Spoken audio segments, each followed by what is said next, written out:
Now on CoastTV News. Testing water in mobile home communities.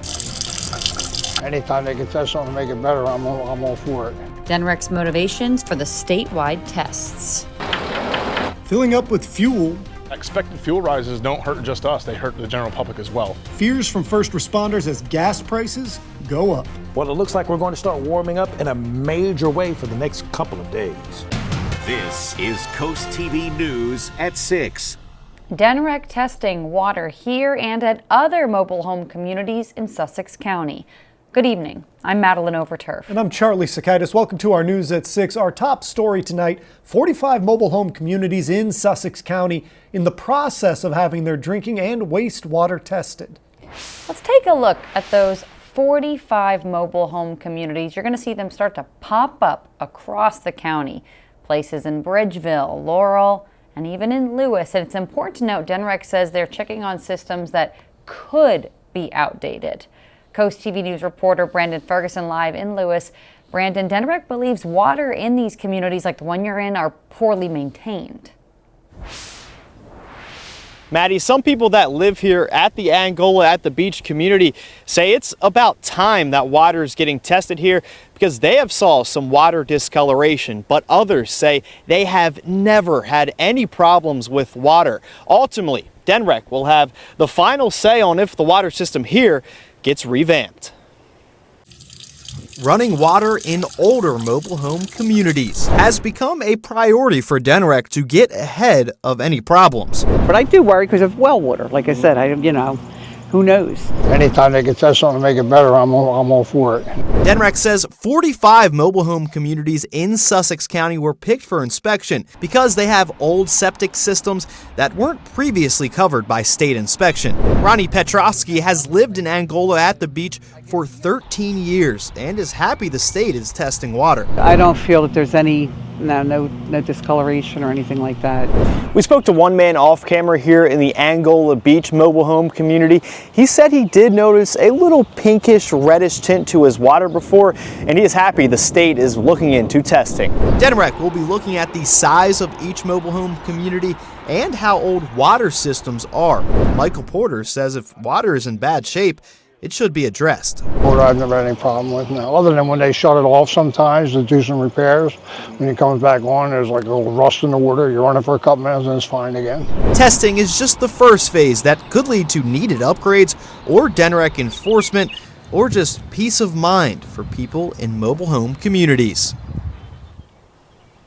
On May 1st, that testing will wrap up countywide, and after that, DNREC will determine, based on the results of each community, what is best for each mobile home community in the county. Live in Angola, Brandon Ferguson, CoastTV News.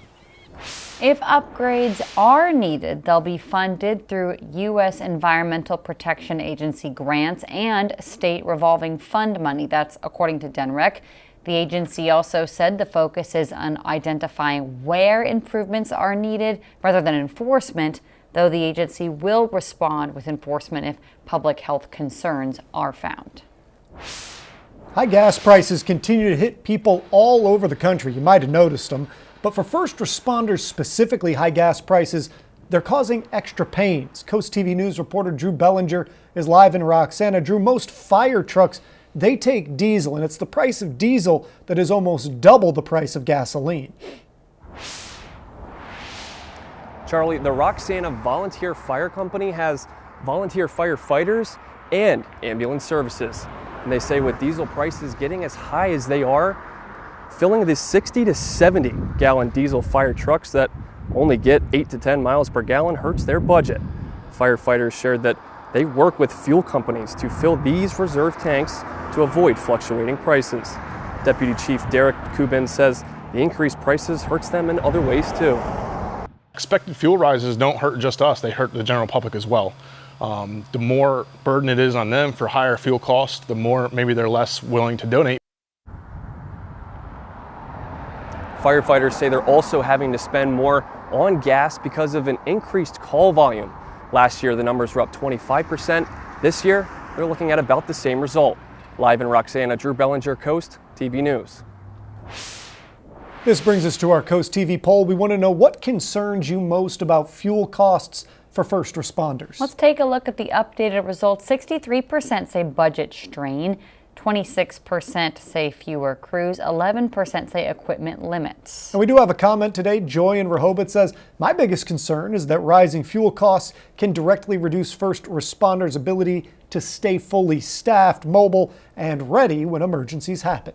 If you haven't voted yet or left a comment, you can do that, coasttv.com or our mobile app, and we'll show you updates tonight at 11. But right now, let's take a live look outside into Laurel. A beautiful evening, and apparently some record heat is on the way, and our first alert chief meteorologist Paul Williams is tracking all of it. Well, what we're tracking right now is a clear indication that the big weather story this week is how summer is going to just take a quick little siesta right here in the middle of spring, shows what it has, and after playing its cards, will then perhaps leave after the week is done. I mean, we're holding at 56 degrees in Ocean City right now, but we're going to stay relatively mild. But we're at 80 degrees in Milton, Redden, Georgetown, Bridgeville, as well as Seaford. Now, just to kind of give you a feel as to how much warmer we really are, we are 21 degrees warmer in Georgetown than we were 24 hours ago, 25 degrees warmer in Dover, just to kind of give you a feel for that. So we're keeping a close eye on the possibility of any kind of severe threat with all that kind of heat in place.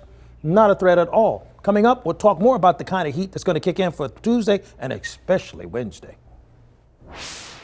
Ocean City business leaders say J1 summer worker travel students, they're a major part of the summer workforce. They help fill thousands of seasonal jobs across the town, but now local leaders say concerns are growing that visa appointment delays in certain countries could create bottlenecks for students trying to get here in time for that busy summer season.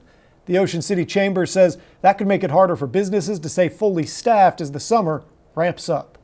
If these interviews really are so drastically reduced, I think it's a letter to people's federal partners, to our senators, to say, hey, what can you do to help, ease these restrictions? Local leaders say the businesses will adapt if they have to, but they are hoping enough workers still arrive in time to keep up with summer demand. We now know the man that died in a shooting Saturday in Milton. Troopers say 62-year-old Myron Savage shot and killed 47-year-old Jerry Lee Hall of Lincoln on Forest Road. Troopers say they did arrest Savage after finding him in Harrington. He has since been charged with first-degree murder and possession of a firearm. He's being held on $1 million cash bond. And if you're not familiar, we'll show you where police say this happened. This is, again, Forest Road in Milton, the 20,000 block of Forest Road specifically. We have more information on this shooting right now, coasttv.com. Delaware lawmakers trying to make the state more inviting for media industries. House Bill 364 has been introduced to the General Assembly. The act would create a film production tax credit. Lawmakers say that at least 2/3 of the U.S. already has something similar to incentivize media production. The credit would apply to a wide range of projects, including feature films, TV series, advertisements, even video games in Delaware. It's the final day of Maryland's legislative session, and lawmakers are working down to the wire, including plans for redistricting. Lawmakers passed a balanced budget that didn't see any substantial tax increases. Democrats did pass a law banning local law enforcement from entering agreements with ICE. And today, Governor Wes Moore touting a bipartisan Utility Relief Act, which he says will lower power bills by leading to more generation in the state. And it's needed. Did you not know this? Maryland ranks highest in the nation for power bills. Actions that are being taken today will save hundreds of dollars for Maryland's families.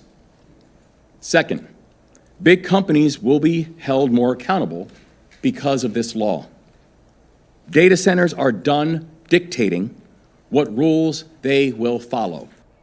In a few hours around midnight, Maryland's 2026 legislative session will officially adjourn until the next session in January. And we're just getting started this evening. DMV on the go, services that you can get far from the actual DMV facility. And we could be dealing with some record-tying or record-breaking heat this week. But first, Millsboro, one of the fastest growing places in Sussex County, but infrastructure isn't keeping up according to locals. We have their story in just 60 seconds. This is Coast TV News at 6. Millsboro is growing fast. New homes, more people, more cars on the road. But some people say the pace of that growth is actually outpacing the town's infrastructure. Coast TV News reporter Nicole Richter shows us what people are worried about. More cars,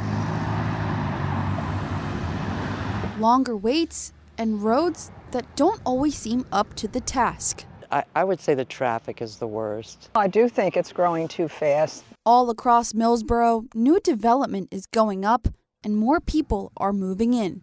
But for the people that already live here, the changes are getting hard to ignore.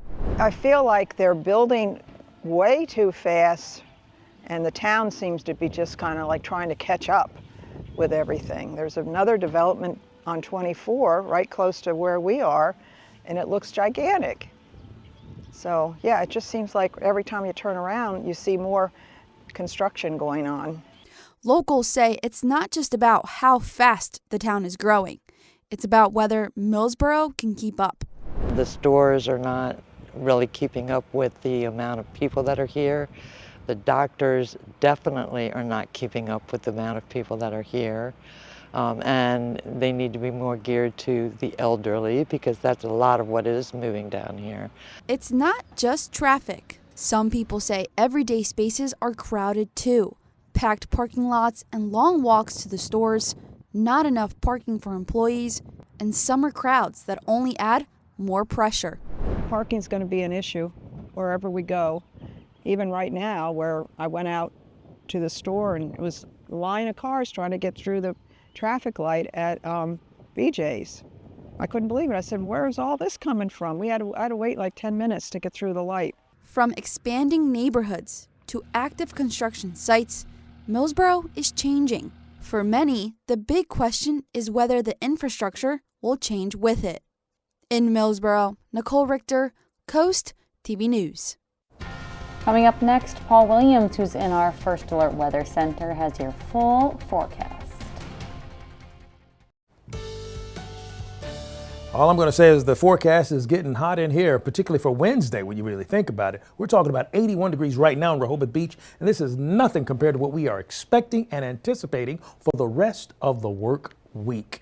Now for tonight, we'll drop back to 76 by 7 o'clock. Still clear skies on the beach in Rehoboth as we dip to 66 degrees. I mean, we do have a small craft advisory. I mean, it's a little bit on the breezy side, really everywhere that we're going along here. But even with that, you know what? The wind is actually going to be a bit of a relief from the heat. It's April, and I'm saying the wind is a relief from the heat. All right.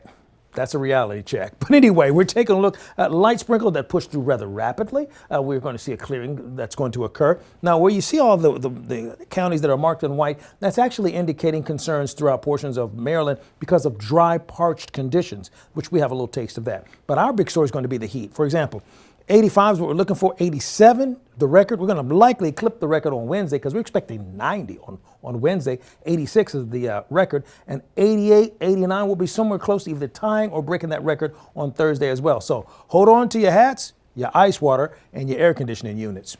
80 degrees for the high today alone. Not a record setter, but far away from 66, which is way above where we should be for this time of the year. We're at not only 80 degrees in Long Neck and Milton, we're also at 80 degrees in Seaford, Laurel, Willards, and we're at 80 degrees right now, Bethany Beach. 21 to 25 degrees warmer than we were just 24 hours ago. So we're talking heat all week. 60 degrees for the overnight low. That's only 6 away from the high for this time of the year. So along the coast, typically a little cooler along the coast, we're still batting 1,000 with the heat there as well. 77 for us in Rehoboth, 82 in Lewis, 72 at the very least in Ocean City. So we go with Tuesday morning. We start off at 61, 62, Millsboro, and Selbyville. Then when we go to the afternoon, we get up to 86 in Georgetown, Ellendale, Milton, as well as Seaford. Now for Wednesday, we start off a little bit cloudy for a Long Neck, 66, 64 in Lewis, and then we climb to 89 in Ellendale, Georgetown, Milton, Millsboro. More likely to even clip 90 degrees. And then Wednesday, we're just warm. Think about this. We've already had a temperature trend with all the reds here when we're tracking this for you. The blues are indicating lower than usual, but look at all the reds ahead, and we're going to pick up more reds as we go along. Why? Because throughout this week, Through the weekend, we're looking for temperatures well above the norm for this time of the year, kicking it. And the chances of rain really diminish until we get to like maybe Sunday. And that rain is going to push through pretty quickly and get out of the way. So let's recap tonight. Clearing out, staying mild, 60 for tonight. Then for tomorrow, 85. And then for Wednesday, record heat kicks in with 90. Here's a look at your 7-day forecast. Delmarva Sports Network from the Wawa Studios. Good evening, sports fans. One of the top players in the first state is taking his talents to the next level. The first team All-State player and state finalist runner-up. Joshua Obiora will be staying in the first state. The 2025 Gatorade Player of the Year and 6A power forward will be joining Stan Waterman and company at Delaware State University. Obiora averaged a double-double this past season at 19.6 points per game and 13.2 rebounds per game. He joins a Hornets team that went 8-23 overall last year and had a bit of a Cinderella run in the MEAC tournament, pulling a first-round upset. Switching to the Free State, the Wicomico basketball and football standout made his decision on where he will go next. Tayshawn Swan will be taking his talents to the college gridiron as he announced today that he is committed to Frostburg State University. Congratulations to all of our local athletes. And make sure you tune in to our game of the night. It's girls lacrosse between the top team in Delaware and Cape Henlopen and a premier powerhouse in Maryland in the Queen Anne's County Lions. This game is just getting underway, so make sure you tune in on the Delmarva Sports Network. Have a great night, everybody. Soaring Over the Shore is sponsored by Morse Roofing and Siding. A small boardwalk with a lot of heart, Bethany Beach's Beach and Boardwalk is a true gem in Sussex County. Just 0.38 miles long, the Bethany Beach Boardwalk boasts some of the best views of the Delaware coastline.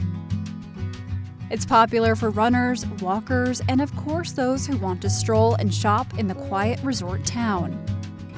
It's 12 feet wide and flanked by Bethany's beautiful dunes that protect the infrastructure from coastal storms. The town's beach is 1 mile long. It's a popular gathering spot for families in the summer, dog walkers in the winter, and all beach lovers year-round.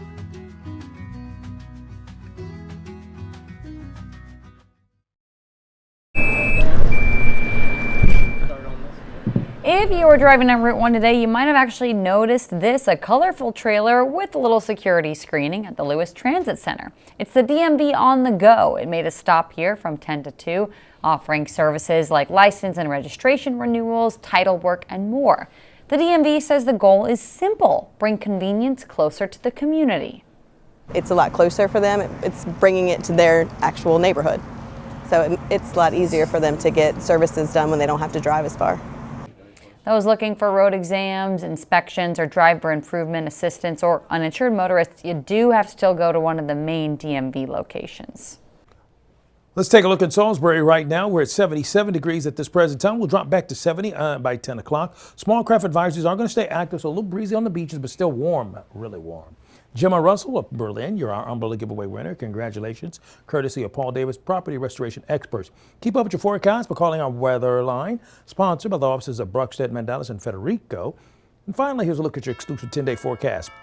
Listen, 85 is impressive enough, but then we go up to 90 on Wednesday, and we stay near 90 on Thursday, and we're staying in the 80s all week long till we get to like next Monday, and then we'll drop to 61, which is actually closer to the norm.